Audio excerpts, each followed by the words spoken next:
I love the riders that you have on a horseback. I think that's tying into the idea of the Lord of the Rings, I believe, is the inspiration for this cover. And it's just funny how packaging is so important. Even in music, which the medium has nothing to do with visual, 1980 comes around and MTV shows up and proves to the whole world that the visual aspect of rock and roll was always important. That is the beauty of Yes, taking you to a whole new place, a whole new universe. And I'd never heard a universe like Relayer. Like I love Relayer in how it's one of the more strange albums for Yes. Like I say, Tales is my favorite album, but I just listened to Relayer again today. I hadn't listened to it in a while. And it's like, you know what? This has to be my favorite album of theirs because it's perfect, unlike Tales. They didn't record this in a studio, and you hear it. It sounds a little different, right? They're not in Morgan or Advision or Trident. They're in Chris Squire's backyard, smoking joints and playing frisbees and stuff. Kind of with all of their albums, there seems to be kind of like this logical flow between one album to the next album to the next album that kind of like takes the momentum of whatever they were doing and then applies it to the next album. Yes album led to Fragile, that led to Close to the Edge, that led to Topographic Oceans. But Relayer is one of the first like kind of sidesteps. It's a real loose affair. You could just tell there was so much freedom and creative energy in the air that anything could go. I feel as if that's kind of a good thing.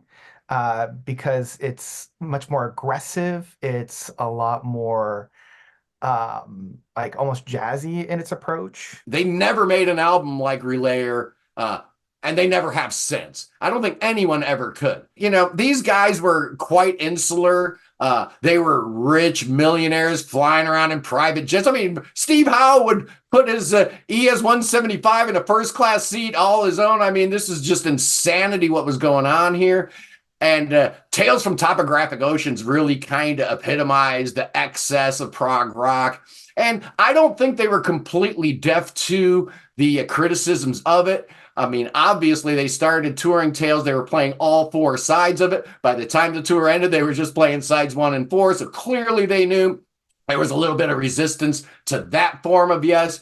So exit Rick Wakeman, bring in Patrick Moraz, and right the ship and put out a record that sounds for all the world like Close to the Edge's Evil Twin. Is it Patrick Moraz that was the keyboardist on this one? Yeah. That's right, yeah. And like his contributions to it has this nice edge to it. I think Moraz is a great keyboardist. I think he was fantastic on the album. What do you think?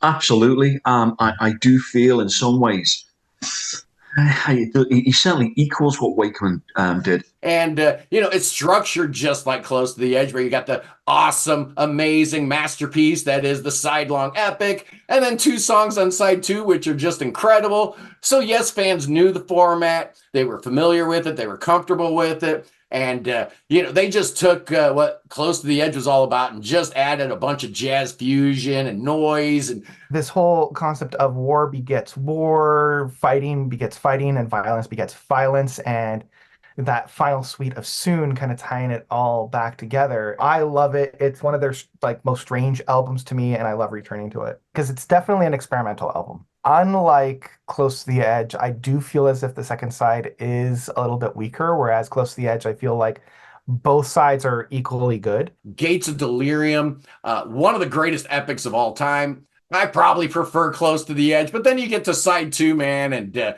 Sound Chaser and To Be Over are 2 of the strangest songs in Yes's catalog. I mean, Sound Chaser with the cha-cha-chas, and then To Be Over with the strange ending where you've got all this counterpoint between Patrick Moraz and Steve Howe. Just incredible. It's a 10 out of 10 album, man. It really is. And if you think that from the Yes album to Relayer was 41 and a half months, and they put out 6 discs of absolute perfection, plus a triple live album in that time. Probably the greatest 41 months in the history of music was from the Yes album to Relayer, and Relayer ended it just in an absolutely beautiful fashion. I was fortunate that my first Yes concert was 1976. So I got to see, they did not play To Be Over, but they played Sound Chaser and they played Gates of Delirium. And oh man, my little kid brain just exploded in a million pieces. Really interesting home sound could just be that unstruck chord, that om that people say whenever they're meditating and stuff like that. That it's funny. I always think cha cha cha. I always think about the cha cha chas, but underneath it is that ohms, and I kind of overlooked that. That's interesting. That's what I love, because when I was listening to it, it's that Aum where you get some really good headphones that it like plays with the mind.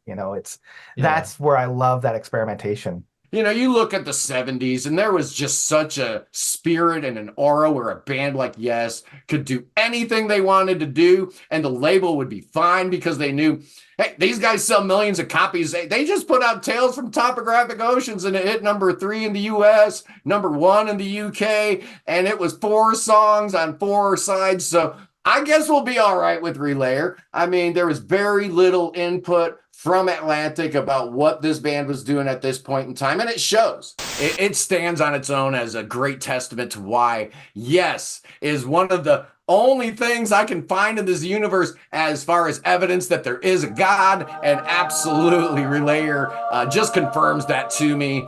I like the way that Patrick Morat has very much stayed in contact with the community, the Yes fans. He does seem to he's someone who I think all Yes fans have a soft spot for. He seems to, he seems like a nice guy, deep down. He does, yeah, he really does.